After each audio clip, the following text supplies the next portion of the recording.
एक दिन मोगली को एक खजाने का नक्शा मिला। इस नक्शे को पाकर मोगली काफी ज्यादा खुश हुआ और उसने इस खजाने को खोजने जाने का मन बनाया।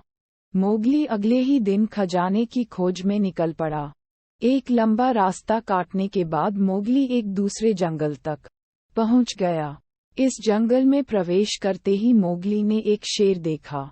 मोगली ने शेर को कहा, आप बहुत ताकतवर और साहसी हैं।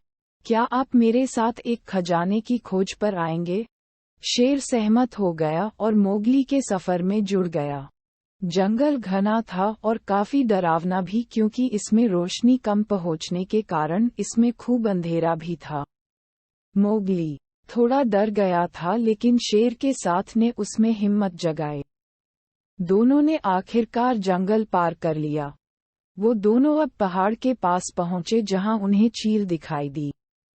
मोगली ने चील से कहा, आपके पास उत्कृष्ट दृष्टि है और आप दूर से ही देखकर हमें आने वाले खतरों के प्रति सचेत कर सकते हैं।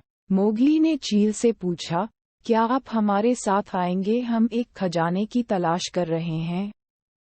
चील सहमत हो गया और मोगली और शेर के साथ उनके सफर में जुड़ गया।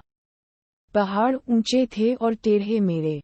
इन पर चलते दौरान शेर फिसल गया, लेकिन मोगली ने उसे हाथ बढ़ाकर संभाल लिया। अब चील ने अपनी तेज दृष्टि के साथ हर कदम पर नजर रखी और उनको सावधान किया। वे जल्द ही घाटी में पहुंचे जहां वे भेड़ से मिले। मोगली ने भेड़ से कहा, आपके पास इतना सारा ऊन है और इन पहाड़ों में इतनी ठंड पड़ती है। क्या आप हमारे साथ एक खजाने की खोज में शामिल होंगे? भेड़ सहमत हो गई और मोगली, शेर और चील से जुड़ गई। जब वे बड़े घास के मैदान में पहुंचे, वहां बड़ी ठंडी हवा बह रही थी। वे सभी भेड़ की आड़ में चलते रहे, जिसने उन्हें गर्म और आरामदायक रखा।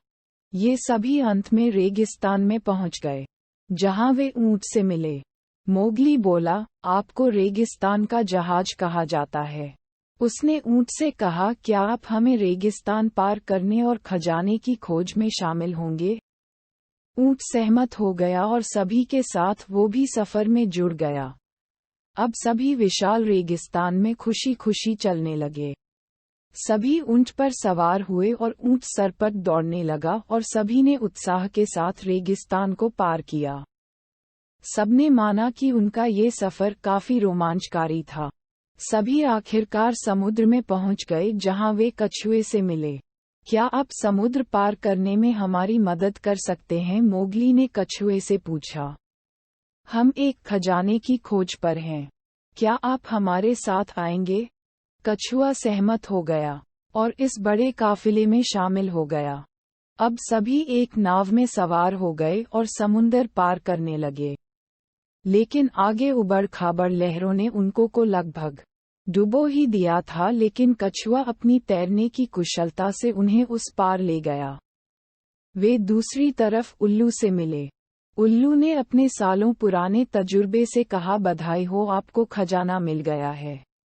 ये सब इसलिए संभव हुआ क्योंकि आप एक साथ मिलजुल कर जंगल से गुजरे, पहाड़ों पर चढ़ाई की, ठंडे मैदान और घाटियों को पार किया, रेगिस्तान को पार किया और समुद्र को पार किया। आप एक दूसरे के बिना ऐसा कभी नहीं कर पाते। वे सभी एक दूसरे को देखने लगे और महसूस किया कि उल्लू सही बोल रहा था। उन्हें एक दूसरे की पक्की दोस्ती मिली थी और वास्तव में यही उनके जीवन का सबसे बड़ा खजाना था।